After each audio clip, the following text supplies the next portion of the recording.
তো গাইস এখানে দেখতে পাচ্ছ এটা হচ্ছে কাঁঠাল দিয়ে হচ্ছে মাছ দিয়ে, চিংড়ি মাছ নয়, আলাদা মাছ, ট্যাংরা মাছ হচ্ছে। দেখাই দিচ্ছি তোমাদের। তো ট্যাংরা মাছ আছে, রিটা মাছ আছে, নদীর এক মাছ।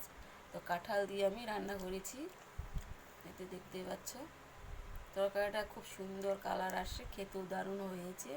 আর এইখানে দেখতে পাচ্ছ আমের চাটনি। আজকের দিনে মানে এই কয়টা দিন যে মানে রোদের সময় এই আমের চাটনি খেতে যা লাগছে না, দেখতেই পাচ্ছ। কালারও যেমন হয়েছে, খেতে খুব দুর্দান্ত মানে টেস্টি হয়েছে।